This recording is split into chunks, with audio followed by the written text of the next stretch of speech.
28,700 പേര് ഓരോ ആഴ്ചയും വിസിറ്റ് ചെയ്യുന്നുണ്ട്. അടുത്ത വർഷം ഈ ദിവസമാകുമ്പോൾ ഒരു ദിവസം 1,00,000 പേരെങ്കിലും അത് വിസിറ്റ് ചെയ്യും എന്ന് ഞങ്ങൾ ആഗ്രഹിക്കുന്നു. അത്രയും അധികം പ്രവർത്തനങ്ങൾ നടത്തുന്നുണ്ട്. ശാന്തമായിട്ടാണെന്ന് മാത്രം. എല്ലാവരിലും മാറ്റേണ്ട, എല്ലാ പാർട്ടിയിലും മാറ്റേണ്ട, എല്ലാ മതത്തിലും മാറ്റേണ്ട, എല്ലാ ചിന്താധാരയിലും മാറ്റേണ്ട, എല്ലാ യുക്തിവാദികളിലും മാറ്റേണ്ട. NSSലും SNDPയിലും പുലയ മഹാസഭയിലും മാറ്റമുണ്ട്. അറിഞ്ഞുകൊണ്ട് ദേവസ്വം മന്ത്രി ഉൾപ്പെടെയുള്ളവരിൽ മാറ്റമുണ്ട്. കാരണം ചുവട്ടിലൂടെ ഇൻസ്റ്റിറ്റ്യൂട്ട് പ്രവർത്തിക്കുന്നു. പുറത്ത് ഫോട്ടോ കാണിക്കാൻ ഒന്നിനും നിൽക്കാറില്ല എന്ന് മാത്രം. അതിന് നിങ്ങളെപ്പോലെ ആരാധ്യനായ ഗോപാലകൃഷ്ണൻജിയെ പോലെയുള്ളവര് ധാരാളം പേര് സഹായിക്കുന്നുണ്ട്. ഒന്നും പ്രതീക്ഷിക്കാതെ സഹായിക്കുന്നുണ്ട്. നിങ്ങൾക്കും അതിന് സാധിക്കണം. ഗോപാലകൃഷ്ണൻ നിങ്ങളെ തലോടാനുണ്ടാവില്ല, അനുഗ്രഹിക്കാനുണ്ടാവില്ല, അഭിനന്ദിക്കാനുണ്ടാവില്ല. കാരണം നിങ്ങളുടെ നാടിന്റെ പൈതൃകമാണ് നിങ്ങൾ പഠിക്കുകയും പ്രചരിപ്പിക്കുകയും ചെയ്യുന്നത്. അതിന് സാധിക്കണം. കൂട്ടത്തില് നിങ്ങളോട് ഒരപേക്ഷയും കൂടി സമർപ്പിക്കാം. ആ അപേക്ഷ ഇതാണ്. നവംബർ മാസം 8-ാം തീയതി ദീപാവലിയാണ്. ആ ദീപാവലി ദിവസം നിങ്ങളുടെ അമ്പലത്തില് കുറേ പായസം ഉണ്ടാക്കി സ്ത്രീകളുടെ കയ്യിൽ കുറേശ്ശെ കൊടുത്ത് നമ്മുടെ ദേവിയുടെ മുമ്പില് അവരെ കൊണ്ട് നിവേദിപ്പിക്കണം. ദീപാവലി പൊങ്കാല അതെങ്ങനെയാണ് നടത്തേണ്ടതെന്നും അതിന്റെ മന്ത്രങ്ങൾ എന്തെല്ലാമാണെന്നും ക്ഷേത്ര ഭാരവാഹികളാണ് നിങ്ങളെങ്കിൽ നിങ്ങൾക്ക് അവിടെ നിന്ന് നോട്ടീസ് ലഭിക്കും. നിങ്ങളുടെ എല്ലാ ക്ഷേത്രങ്ങളിലും അത് നടത്തണം. എല്ലാ ക്ഷേത്രങ്ങളിലും ഒരു ബുദ്ധിമുട്ടുമില്ല. വലിയ പാത്രത്തില് കുറച്ച് ചോറ് വേവിച്ച് കുറച്ച് ശർക്കരയിട്ട് ഒരു ചെറിയ കലത്തില് സ്ത്രീകളുടെ കൈ കൊടുക്കാം.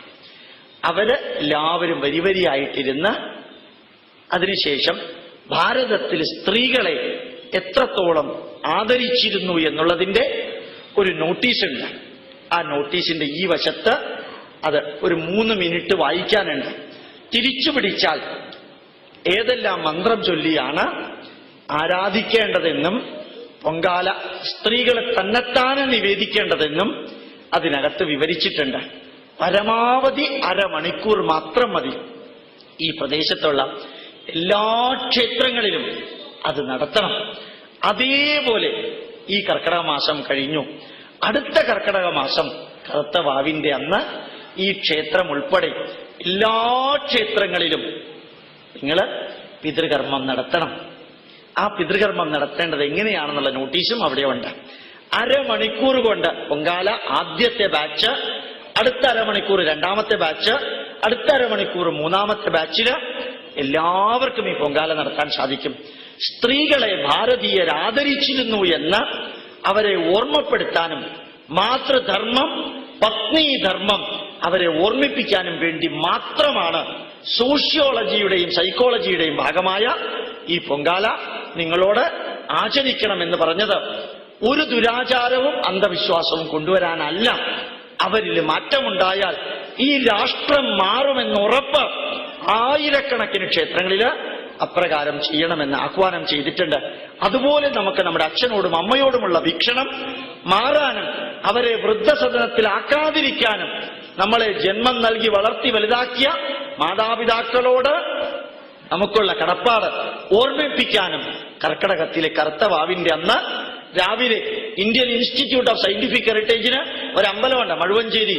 അത് തൃശ്ശൂരിൽ നിന്ന് ഗുരുവായൂരിലേക്ക് പോകുന്ന വഴിക്ക് കേച്ചേരിക്കടുത്ത് കഴിഞ്ഞ വർഷം 4,800 പേരവിടെ പിതൃകർമ്മം നടത്താൻ വന്നിരുന്നു. ഞാനാണത് നടത്തിച്ചിരുന്നത്. പിന്നെ ഞങ്ങൾ എല്ലാവരോടും പറഞ്ഞു, മഴുവഞ്ചേരിയിലേക്ക് വരണമെന്ന് നിർബന്ധമില്ല, നിങ്ങൾ അതാത് ക്ഷേത്രങ്ങളിൽ നടത്തുക. എല്ലാ ക്ഷേത്രങ്ങളും ഉയരട്ടെ, സമൂഹത്തിന്റെ കേന്ദ്രമാവട്ടെ, നമ്മുടെ വീക്ഷണത്തിൽ മാറ്റമുണ്ടാവട്ടെ, മാതാപിതാക്കളെ സംരക്ഷിക്കാനുള്ള ധർമ്മം മക്കളുടേതാണെന്ന് ഓർമ്മിപ്പിക്കാൻ നമുക്ക് അവസരമുണ്ടാകട്ടെ എന്ന് പറഞ്ഞ് എല്ലാവരോടും ആഹ്വാനം ചെയ്തു. തൃശൂർ ടൗണിനകത്ത് 16 സ്ഥലത്ത് 16 അമ്പലങ്ങളില് ഇപ്രാവശ്യം പിതൃകർമ്മം ഉണ്ടായിരുന്നു. കേരളത്തിൽ കാസർഗോഡ് മുതൽക്ക് കന്യാകുമാരി വരെ ഇൻസ്റ്റിറ്റ്യൂട്ടിന്റെ നോട്ടീസിലെ മന്ത്രം ഉപയോഗിച്ച് പിതൃകർമ്മം നടത്തിയിരുന്നു. വിപ്ലവാത്മകമായ മാറ്റം സമൂഹത്തിൽ ഉണ്ടാവുന്നുണ്ട്.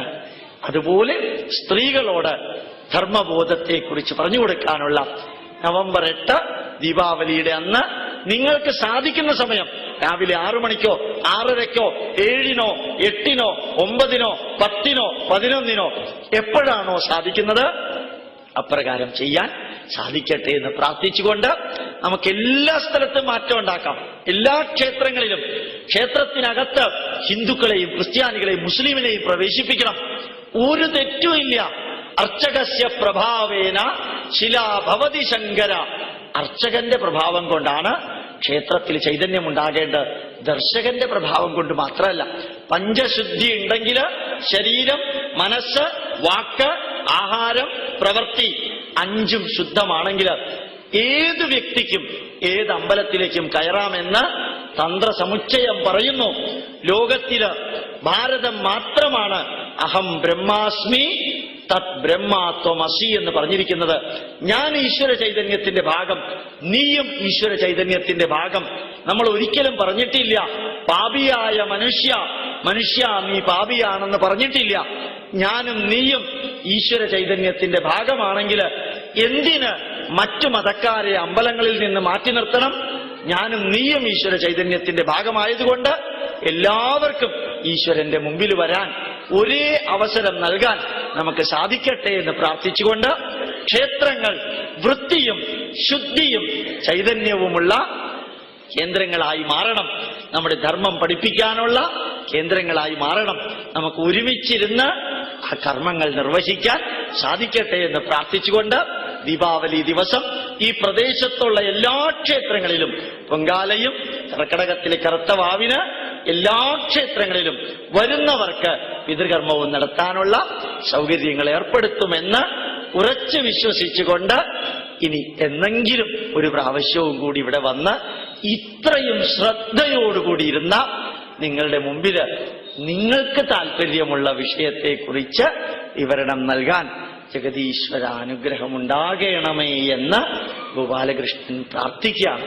നിങ്ങൾക്ക് ഓരോരുത്തർക്കും നിറഞ്ഞ ഹൃദയത്തോടുകൂടി ഗോപാലകൃഷ്ണന്റെ പ്രണാമം